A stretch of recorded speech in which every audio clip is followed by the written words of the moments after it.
So you're thinking about the JVC KW-M780BT for your car, maybe to finally get that modern touchscreen with Apple CarPlay and Android Auto you've been wanting. But before you spend your hard-earned $250, you need to watch this. Because I bought it, installed it, and lived with it, and there are some serious, frustrating problems you won't see in the flashy Amazon ads.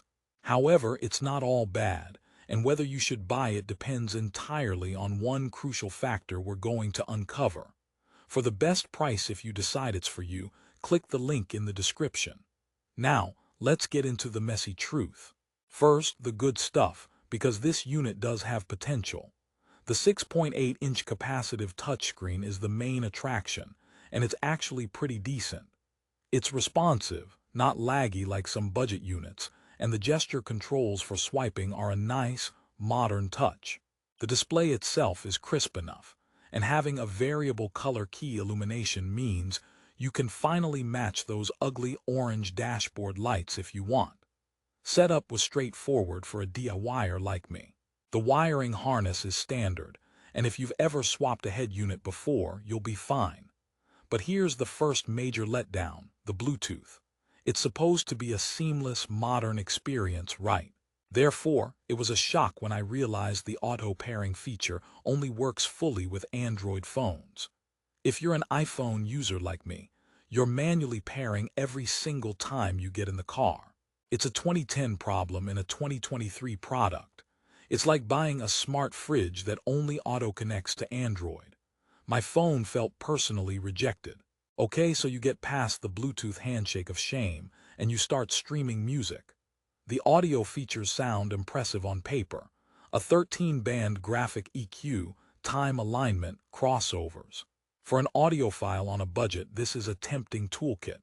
And honestly, once you dive into the settings, you can tune some really great sound. The power is solid, and you can make your speakers sing. And this is a gigantic but, the user interface to access all this power is a clunky, confusing nightmare. It's the electronic equivalent of a hedge maze designed by a committee that only speaks in acronyms. Want to adjust the high-pass filter? Good luck finding it without the manual open on your lap. It's not intuitive, and while you can customize the home screen, the underlying menus feel dated. This brings us to the core experience. Apple CarPlay and Android Auto. This is the whole reason most people buy a unit like this. Therefore, you expect it to just work, and sometimes it does. When it connects, it's great. Maps on the big screen, Spotify control, all that. But the reliability is a coin toss. I experienced random disconnections, especially on bumpy roads, which points to a possibly flimsy USB port or connection inside. The screen would freeze, requiring a full reset of the unit. Imagine missing your turn because your head unit decided to take a coffee break.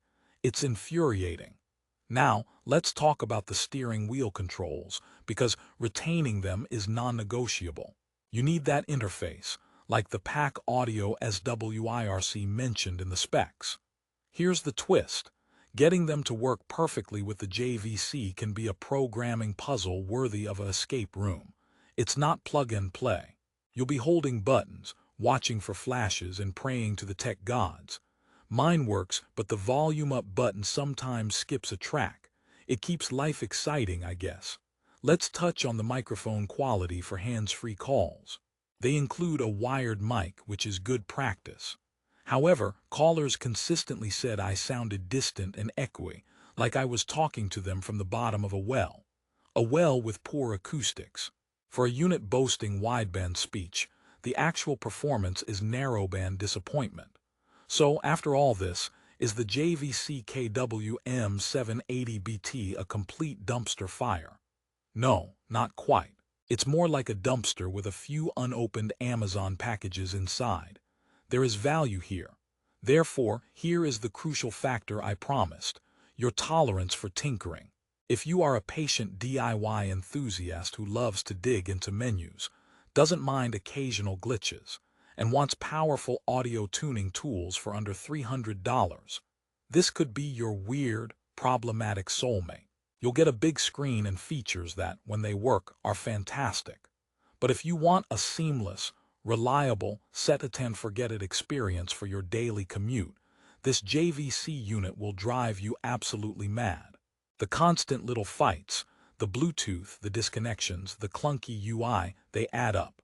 For you, spending a bit more on a more reliable brand is the true cost-saving move. Think of it this way. This head unit is that friend who's brilliant but always late.